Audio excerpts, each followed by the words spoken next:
Andrew Rosario and Jesse Parker let their cameras and pictures do the talking in their tribute to all those Nashville runners, but we were curious to know what they hope to show and convey by spotlighting the marathon, and here's Andrew in his own words.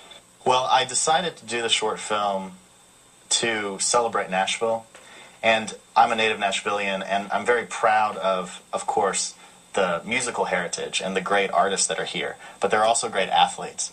So I thought it was the perfect way to bring together athletics and art, which really aren't that different, and to celebrate the city. And for me, it was even more poignant because the next week, the same streets they were running on were flooded. So it had a larger meaning to me. I've never run the Country Music Marathon, but I've lived around Nashville on the route, several different places. So I've always experienced, the energy of it. I know of no other sporting event where 30,000 plus people, most of them non-professional athletes, get together and run 26 miles. And the only way to communicate that visually, I thought, was through time lapse. So movies are just really a bunch of still images strung together. And so that's all we did. We basically took really gorgeous, high-resolution photography and strung all those photos together to show the passage of time. And, it allows you to see, time-lapse does, a different world that's not perceivable to the naked eye. The process of actually shooting it was an ordeal.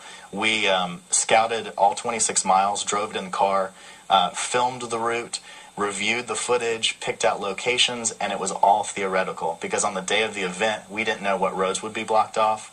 We had 2 teams.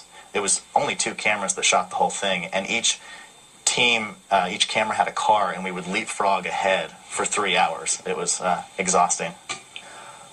I love a lot of the shots in it, but one of, I think, the most sort of majestic is the one looking back at Musica about halfway through the video, and the light came by in the right way. The clouds broke open because there was rain that day. We barely got the marathon off, and so I just think it was like a, exciting shot.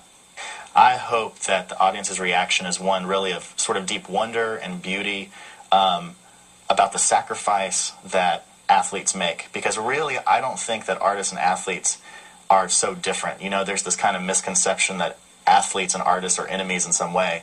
I think they do the same thing. They strive for something heroic. They visualize it. They achieve it. And so I hope that it brings together kind of art and athletics. I hope it gets the person who hasn't run out there in the next marathon. I hope it gets me out there.